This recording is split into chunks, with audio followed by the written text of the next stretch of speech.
a gate to his estate.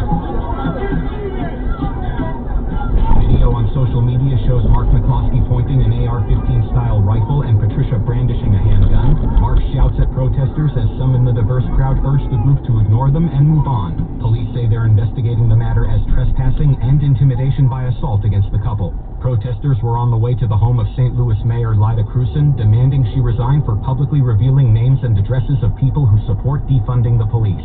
Steve Rappaport, Fox News. 20 minutes past 7 o'clock to the roadways we go once again in the traffic center. Check things out with John Hamblin. He's brought to us by ExpressPros.com. Well, trouble-free on 195 west in from the trail on Broadway, 95 north up from Route 4, and Coesit Road in Warwick looking okay. Brief slowdowns getting through the construction in Warwick at 117, and Turpatucket for the S-curves in 95 north and south.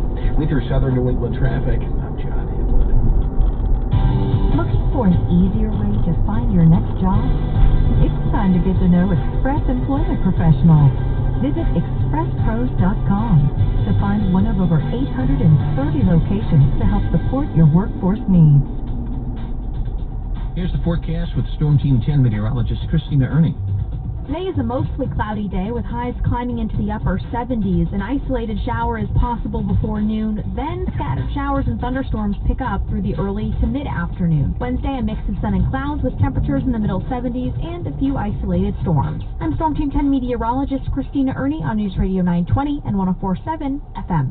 68 degrees and rather muggy out there. Up next, we're going to take a look at sports. Also, I got a strong candidate for Brouillon of the Week, plus I'll share when women, the moment they realized they had become their mother. It's now 7:21.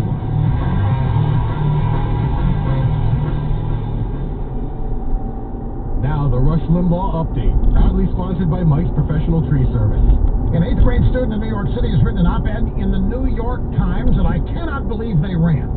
13-year-old Veronique Mintz says that she's learning more with distance learning, like at home, than she did when her school was open.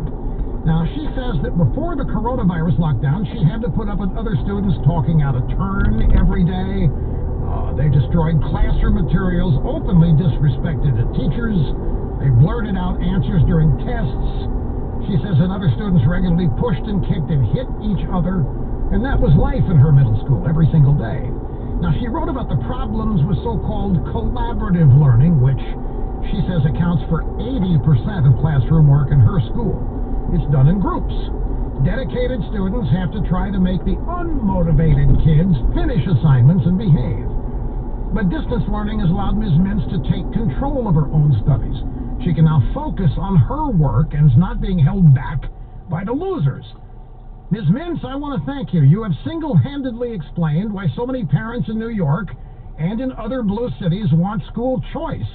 They want a say in where they send their kids to school so they won't have to put up with what you've been forced to put up with every day until the coronavirus saved you. How about that?